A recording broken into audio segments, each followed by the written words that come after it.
زندگی ایک ایسا سفر ہے جس میں ہر انسان کسی نہ کسی موڑ پر غلطیاں کرتا ہے۔ کبھی ہم جانے انجانے میں گناہ کر بیٹھتے ہیں اور کبھی شیطان ہمیں ایک ایسے راستے پر لے جاتا ہے جہاں سے واپس آنا مشکل لگتا ہے۔ ایسے ہی بہت سے لوگ آج اپنے پاس سے گزر چکے ہیں جس میں ہر طرح کے گناہ شامل ہیں، چاہے وہ زنا ہو، برائی ہو یا اللہ کی نافرمانی۔ مگر اصل بات یہ نہیں ہے کہ ہمارا پاس کیسا تھا، اصل بات یہ ہے کہ اللہ نے ہمیں ہدایت دے دی اور آج ہم اس کی راہ پر چلنے کا فیصلہ کر چکے ہیں۔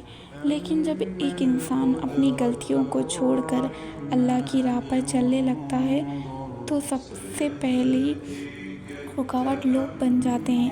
یہ دنیا جج کرنے نہیں چھوڑتی، طعنے دینا بند نہیں کرتی۔ لوگ ہمیشہ یہ یاد دلائیں گے کہ تم پہلے ایسے تھے، تم پہلے ویسے تھے، تم نے یہ کیا تھا، تم تو ویسے تھے۔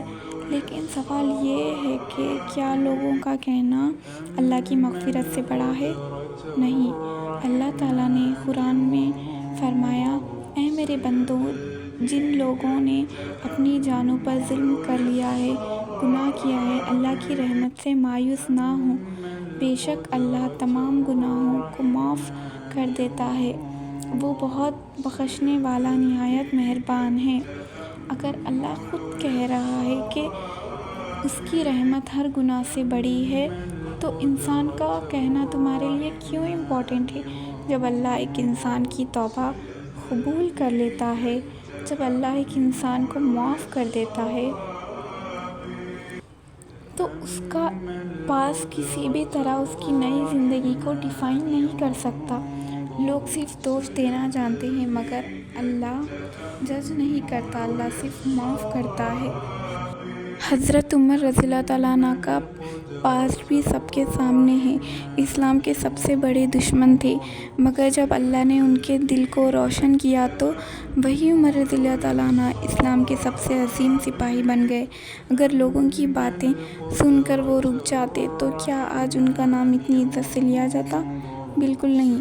ایک اور مثال، وہ عورت جس کا ذکر حدیث میں ملتا ہے، اس نے زنا کا گناہ کیا اور پھر اپنی غلطی کا اعتراف کرتے ہوئے نبی صلی اللہ علیہ وسلم کے پاس آئی اور کہا، یا رسول اللہ، مجھ سے گناہ ہو گیا ہے، مجھے سزا دے دیں۔ پہلے نبی صلی اللہ علیہ وسلم نے نظر انداز کیا، مگر جب اس نے بار بار اپنی غلطی کا اقرار کیا تو اسے سزا دی گئی۔ لوگوں نے اس کے بارے میں برا کہا، لیکن رسول اللہ صلی اللہ علیہ وسلم نے فرمایا، اس عورت کی توبہ اتنی عظیم ہے کہ اگر یہ سب مدینے کے لوگوں میں تقسیم کی جائے تو سب کی مغفرت ہو جائے۔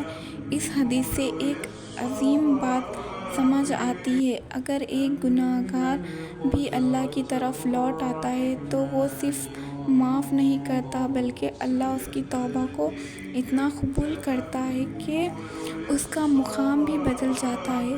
تو اگر آپ کا پاس چاہے جتنا بھی برا رہا ہو، اگر آپ نے کبھی کوئی بڑا گناہ کیا ہو، اگر آج آپ نے اللہ کی راہ اپنا لی ہے تو لوگوں کی پرواہ مت کرو۔ لوگ جج کریں گے مگر اللہ جج نہیں کرے گا بلکہ اپنی رحمت کا دامن کھول دے گا۔ حضرت علی رضی اللہ تعالیٰ نے فرمایا، لوگوں کی باتیں ہوا کی طرح ہوتی ہے جو صرف سنائی دیتی ہے مگر صرف وہی اثر کرتی ہے جو دل میں جگہ لیتی ہے۔ تو ان باتوں کو دل میں جگہ مت دو، صرف اللہ کی محبت کو اپنے دل میں رکھو۔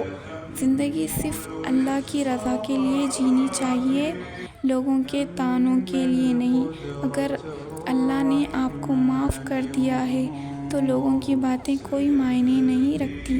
اس کا کام صرف دوش دینا ہے مگر اللہ کا کام صرف معاف کرنا ہے، اور جو انسان اللہ کی معافی پا جائے اس کو دنیا کے کسی بھی انسان کی رائے کی ضرورت نہیں۔